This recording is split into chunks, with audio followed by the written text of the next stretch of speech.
디모데전서 6장 11절에서 21절까지의 말씀을 제가 봉독하겠습니다. 오직 너 하나님의 사람아, 이것들을 피하고 의와 경건과 믿음과 사랑과 인내와 온유를 따르며 믿음의 선한 싸움을 싸우라. 영생을 취하라. 이를 위하여 내가 부르심을 받았고 많은 증인 앞에서 선한 증언을 하였도다. 만물을 살게 하신 하나님 앞과 본디와 빌라도를 향하여 선한 증거를 하신 그리스도 예수 앞에서 내가 너를 명하노니 우리 주 예수 그리스도께서 나타나실 때까지 흠도 없고 책망받을 것도 없이 이 명령을 지키라. 기약이 이르면 하나님이 그의 나타나심을 보이시리니 하나님은 복되시고 유일하신 주권자이시며 만왕의 왕이시며 만주의 주시요 오직 그에게만 죽지 아니함이 있고 가까이 가지 못할 빛에 거하시고 어떤 사람도 보지 못하였고 또 볼 수 없는 이시니 그에게 존귀와 영원한 권능을 돌릴지어다. 아멘. 내가 이 세대에서 부한 자들을 명하여 마음을 높이지 말고 정함이 없는 재물에 소망을 두지 말고 오직 우리에게 모든 것을 후히 주사 누리게 하시는 하나님께 두며 선을 행하고 선한 사업을 많이 하고 나누어 주기를 좋아하며 너그러운 자가 되게 하라. 이것이 장래의 자기를 위하여 좋은 터를 쌓아 참된 생명을 취하는 것이니라. 디모데야, 망령되고 헛된 말과 거짓된 지식의 반론을 피하므로 내게 부탁하는 것을 지키라. 이것을 따르는 사람들이 있어 믿음에서 벗어났느니라. 은혜가 너희와 함께 있을지어다. 아멘. 오늘 본문은 디모데전서의 마지막 부분입니다. 보통 바울서신의 마지막 부분은 문안과 인사를 전한다든가 아니면 앞에 나오는 내용을 정리해서 이렇게 다시 한번 확인해 주는 것인데 오늘 디모데전서도 마찬가지죠. 지금 믿음으로 디모데를 낳은 바울이 디모데를 뭐라고 부릅니까? 너 하나님의 사람아, 이렇게 부르고 있습니다. 여러분, 이 호칭에는요 디모데의 정체성이 담겨져 있고 디모데가 살아가는 인생의 방향과 내용이 모두 들어있죠. 여러분, 우리도 하나님의 사람 아닙니까? 내가 오늘 이 땅을 살아가는데 하나님의 사람이란 인식이 있다면 여러분 어떤 일을 판단할 때 누구를 먼저 생각하겠습니까? 하나님을 생각하고 그리고 어떤 결정과 판단에 하나님의 뜻과 하나님의 계획이 들어가겠죠. 결국 우리 인생은 항상 뭔가를 선택하는 기로에 있지 않습니까? 선택은 누가 하는 거예요? 내가 선택을 하는 거예요. 문제는 아무런 문제가 없는 일상을 살아갈 때는요 뭐가 옳고 그른지를 잘 분별해가지고 그래서 선택을 할 수 있습니다. 그런데 우리가 어려운 일을 만나거나 어떤 욕심이 우리 마음에 들어오게 되면 이 판단이 흐려지는 거예요. 그래서 그 당시에는 주변 사람들의 조언도 들어오지 않고 내가 꼭 이것을 결정해야 된다라고 고집을 부리게 되는데 나중에 보면 그 판단이 옳지 못했다라고 하는 것을 알게 되는 거죠. 바로 이런 이유 때문에 바울은 디모데에게 선한 싸움을, 어떤 선한 싸움입니까? 믿음의 선한 싸움을 싸우라고 그렇게 명령하고 있죠. 여러분, 우리가 인생을 살아가면서 선하고 아름다운 거 다 구별합니다. 뭐가 옳고 그른지 다 분별하고 살아가요. 그런데 왜 많은 경우 악하고 추한 것을 선택하느냐? 그 원인이 어디에 있느냐? 이 믿음의 선한 싸움을 하지 않기 때문임을 알 수가 있죠. 여러분, 모든 사람들이 동일한 환경에서 자라나지 않잖아요. 시골에서 태어난 사람도 있고 도시에서 태어난 사람도 있어요. 저마다 다 다른 환경에서 태어났습니다. 그러니까 살아가는 삶도 조금씩 다를 수가 있는데 동일한 환경 가운데서 살아간다고 할지라도 언제나 동일한 선택을 하는 것은 아니라는 거예요. 그러므로 인생을 이렇게 살아가면서 맞이하게 되는 어떤 선택들, 작은 싸움들 있지 않습니까? 거기에서 이기는 습관들을 길러야 되는 거예요. 근데 거기에서 져버리면 나중에 큰 싸움은 하기도 전에 이미 지고 들어가게 되는 거죠. 그래서 하나님의 사람이다. 이 얘기는 뭡니까? 내가 하나님께 매어 있고 속해 있는 사람이라는 정체성을 가지고 피해야 될 것은 피하고 그리고 택해야 될 것은 선택하는 습관들을 가져야 되는 거죠. 여러분, 11절 말씀해 보면 하나님의 사람, 이게 호칭이 아니잖아요. 호칭을 넘어서서 따라야 될 덕목들이 나오고 있습니다. 뭐가 나옵니까? 의와 경건과 믿음과 사랑과 인내와 온유, 이렇게 쭉 6가지가 나오고 있는데, 여기서 의라고 하는 건 뭡니까? 세상적인 의가 아니라 신앙적인 의로움이죠. 말씀을 따라서 살아가는 의로움을 이야기하는 것이고, 경건이라고 하는 것은 우리가 신앙을 갖고 살아가는 생활 전체를 의미하는 거예요. 이어서 나오는 믿음과 사랑은 여러분 우리가 얼마나 잘 아는 단어입니까? 그런데 이런 모든 것들이 이루어지고 가능하게 만드는 요소가 뭐냐? 그게 인내라고 하는 거예요. 여러분, 씨 뿌리는 비유에 보면 좋은 땅에 떨어진 씨앗은 어떻게 됩니까? 잘 자라서 30배, 60배, 100배의 열매를 맺게 됩니다.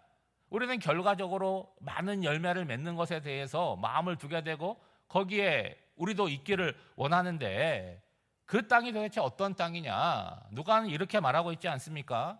좋은 땅에 있다라고 하는 것은 착하고 좋은 마음으로 말씀을 듣고 그 다음에 지키어 끝이 아닙니다. 가장 중요한 것이 마지막에 나오는데, 인내로서 결실하는 자니라라고 얘기하고 있어요. 그러니까 좋은 땅이 된다는 것은 말씀을 잘 듣는 것에 그치지 않는다는 거예요. 2단계가 있어요. 말씀대로 살아야 되는 거죠. 그리고 가장 중요한 3단계가 뭡니까? 인내가 결정적인 역할을 한다는 거죠. 여러분, 세상에 인내 없이 이루어지는 것이 있습니까? 급해서 되는 것이 없어요. 부부 관계도, 부모와 자녀의 관계도, 신앙생활도, 타인과의 관계도 다 뭘 요구합니까? 인내를 요구하는 거예요. 참지 못하면 어떻게 돼? 중간에 망쳐버리고 깨트려버리고 아무것도 남는 것이 없게 되는 거죠. 여러분, 인내가 뭡니까? 그저 참는 것입니까? 어쩔 수 없이 참는 것, 그런 것은 인내가 아니에요. 만약에 그런 식으로 참다 보면 어떻게 됩니까? 속병 생기게 되는 거죠. 신앙의 덕목으로서 인내라고 하는 건 뭐냐? 내 입장에 서 있지 않고 상대방의 입장에 서는 것입니다. 무엇보다도 하나님의 마음을 생각하는 거죠. 거기서 제대로 된 인내가 나오는 거죠. 이제 바울은 하나님과 예수의 이름으로 종말의 때까지 디모데가 지켜야 될, 그리고 우리가 지켜야 될 권면을 전하고 있어요. 여러분, 14절 말씀입니다. 우리 주 예수 그리스도께서 나타나실 때까지 흠도 없고 책망 받는 것도 없이 이 명령을 지키라. 여러분, 흠이 없다는 건 어떤 의미인지 아세요? 결점이 없다, 그런 얘기가 아니라 구약 성경을 보면 하나님께 드리는 모든 제물은 어떤 종류의 어떤 형식을 취합니까? 소든 양이든 어떤 짐승이든 간에 흠이 없는 걸 드려야 되는 거예요. 하나님께 드린다라고 하는 것은 흠이 있으면 안 되는 거죠. 디모데뿐만 아니라 예수를 믿는 우리의 정체성은 하나님의 부르심을 받은 거잖아요. 그렇죠? 그리고 내가 하나님을 믿고 따르겠다라고 하는 믿음의 고백을 이미 한 사람들이라는 거예요. 그러므로 우리의 신앙생활은 어느 방향으로 가야 되느냐? 날마다 하나님의 사람으로 되어져 가야 되는 거죠. 그래서 그 모습은 뭐냐? 성화되는 거죠. 거룩함을 향해 나아가야 되고, 오늘 디모데에게 권면하는 것처럼 흠이 없을 수는 없지만 점점 줄여가는 것이고, 하나님과 사람들 앞에 책망받을 일을 자꾸 없애져 가는 것이 신앙의 모습이라는 거죠. 여러분, 신앙생활하면서 이거를 기억하셔야 돼요. 신앙생활을 통해서 변화될 사람은 누굽니까? 우리 배우자가 아니에요. 내 자녀가 아닙니다. 1차적으로 나라고 하는 거죠. 그리고 하나님 말씀 내가 들을 때 그 말씀을 적용할 대상도 언제나 나라는 거예요. 세상이 다 변화도 여러분, 내가 안 변하면 아무것도 변한 것이 없습니다. 세상이 답답하고 변하지 않는다고 할지라도 내가 예수 안에서 변하게 되면 새로운 세상을 내가 경험하며 살아가는 거죠. 여러분, 15절을 보면 기약이 이르면 어떤 얘기예요? 때가 올 것이다라는 이야기를 하는 것이 아닙니까? 또 우리에게 적용해 보면 내가 이렇게 교회를 출입하러 다니는데 어느 순간에 나의 눈이 열리는 때가 있는 거죠. 그리고 들을 귀가 열리는 때가 있고 하나님의 말씀이 내 속에 들어와서 내 삶을 다스리는 그런 시기가 있다는 거예요. 그러면 어떤 유익이 있느냐? 하나님의 추상적인 분이 아니라 실제로 나의 삶을 이끌어가는 분이심을 깨닫게 되는 거죠. 그러면 여러분, 놀라운 신앙의 삶이 펼쳐지게 되는데, 매주 드리는 예배, 많은 사람과 드리는 예배지만 나에게 어떤 예배가 되는 거예요? 하나님과 나의 개인적인 관계, 은혜가 넘치는 그리고 감격하는 예배가 되는 거죠. 그리고 그런 사람 한 사람을 통해서 어떤 일이 벌어집니까? 그의 가정이 더 나아가서 그의 가문에 그리고 그가 속한 공동체에 놀라운 영향을 끼친다는 거예요. 성도들의 가정에 신방하면 그런 거 여쭤보게 됩니다. 어떻게 신앙생활 하셨습니까? 그러면 본인이 처음 신앙생활을 한 것이 아니라면 누군가 신앙을 전해준 사람이 있을 거 아니겠습니까? 보통 어느 집안이든지 간에 어머니라든가 외할머니라든가 그 한 분의 보통 여성이 존재를 해요. 그분이 예수를 믿은 거잖아요. 그분에게 기약이 이르러서 그분이 예수를 알게 되고 마음의 은혜가 충만하게 되는 거죠. 그러면 그분을 통해서 그분이 예수 믿고 끝나는 것이 아니라 그분을 통해서 어떻게 되는 거예요? 그 신앙의 영향력이 그의 가정에, 그의 가문에, 그의 후손에 확대되게 되는 거죠. 그래서 2대, 3대, 4대 가게 되면 그 집안에 안 믿는 사람이 없게 되는 거죠. 혹 여러분이 그런 은혜를 받으셨다면, 오늘 여러분이 그런 은혜를 사모한다면 여러분이 종착역이 되시면 안 된다는 거예요. 그리고 나로부터 믿음이 시작되었다라고 한다면 뭐가 남아있는 거예요? 이루어야 될 사명이 남아있는 거죠. 난 사람 믿고 구원받는 거로 끝나는 것이 아니라 우리 가족들 또 우리 집안을 생각하고 그 가정에 믿음의 씨앗이 되고 열매를 맺어야 되는 거죠. 그리고 마치 끝난 것 같은데 그 이어서 한 이야기를 더 하지 않습니까? 어떤 이야기를 합니까? 부한 자들에게 주는 명령이 나옵니다. 저는 이 권면 가운데 가장 와닿는 말씀이 뭐냐면 18절 끝에 나오는 말씀입니다. 너그러운 자가 되게 하라는 거죠. 여러분 초대교회도 마찬가지고 오늘도 마찬가지잖아요. 교회에 나오는 사람들의 형편이 다 똑같지 않아요. 좀 형편이 어려운 분도 나오지만 재정적으로 좀 여유가 있는 분도 예배의 자리에 나오죠. 근데 사람들이 부자에게 보이는 관심은 뭡니까? 그 사람에 대한 관심이 아니잖아요. 저 사람 돈 많대. 그 사람이 가지고 있는 소유물, 돈에 관심이 있는 거예요. 여러분 너그러운 자가 되라는 이 말씀이 마음에 와닿는 이유가 뭐냐? 누가 진정한 부자냐? 이것 때문이죠. 여러분 그가 가진 재산이 얼마나 되냐? 그게 중요한 것이 아니라 그가 얼마나 물질에 대해서 사람에 대해서 너그러운 사람이냐 이게 중요한 거죠. 자, 여러분이 여러 사람과 만나서 밥을 먹는다고 한번 생각해 보세요. 돈은 누가 냅니까? 회비를 걷어서 낼 수도 있지만 어떤 모임에서 밥을 먹게 될 때 언제나 돈이 가장 많은 사람이 냅니까? 그럴 수도 있지만 그렇지 않은 경우가 상당히 많더라고요. 저도 누군가를 만나서 밥을 먹게 되면 누가 돈을 내요? 가장 너그러운 사람이 돈을 내는 거죠. 그러니까 부자라고 하는 것은 뭡니까? 하나님께 받은 축복이 물질에 대한 축복을 받은 사람에 불과하다는 거예요. 그런데 그것이 진정으로 복이 될지 아니면 화가 될지 그거는 알 수가 없다는 거죠.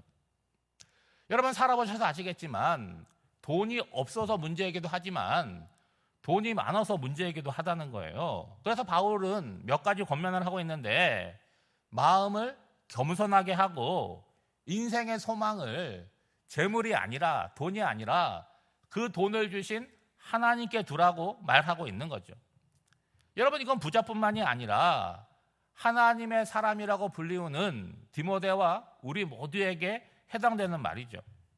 특별히 부자에 대한 물질에 대한 이야기를 하니까 여러분 우리에게 한 달의 삶을 위해서 우리가 이 땅을 살아가기 위해서 하나님이 우리에게 주시는 물질이라고 하는 게 있지 않습니까? 그 물질을 잘 사용해야 된다는 거. 어떤 원칙을 갖고 하나님의 목을 정직하게 드리고 오늘 내가 그 물질의 삶을 맞춰서 빚을 지거나 남에게 피해 주지 않고 오히려 어려운 이웃들을 조금 섬기는 그런 방향으로 나아가야 된다는 거죠. 그리고 그것은 결국 재물을 주신 하나님께 어떻게 하는 거예요? 기쁘시게 드리는 거라는 거예요. 여러분 19절입니다. 이것이 장래에 자기를 위하여 좋은 터를 쌓아 참된 생명을 취하는 것이니라. 여러분 이걸 아셔야 돼요. 앞선 본문에도 나왔지만 하나님께서 우리에게 주신 것들 어디서만 사용하는 거예요? 이 땅에서만 사용하는 거예요. 나중에 천국 갈 때 가지고 갈 수 있는 것이 아닙니다. 그런데 여러분 물질만 그럴까요? 시간도 그렇고요. 우리의 건강도 그렇고요. 우리의 지식도 그렇고 다 한계가 있는 것들이에요. 그리고 최대한 사용한다고 할지라도 이 땅에 머물러 있는 동안만 사용하는 거죠. 그러면 여러분, 그거 쌓아둬서 뭐 하겠습니까? 예? 내가 이 땅에 사는 동안 내가 쓰고 누군가를 섬기고 베푸는데 사용할 수 있는 것, 이게 지혜 아니겠습니까? 무엇보다도 유한한 인생을 우리가 살아가지만 영원한 하나님 나라를 바라보며 오늘 이 땅을 살아가는 삶이 어떤 삶이라는 거예요? 19절 말씀처럼 좋은 터를 쌓는 삶이고 참된 생명을 취하는 삶이라고 말하고 있는 거죠.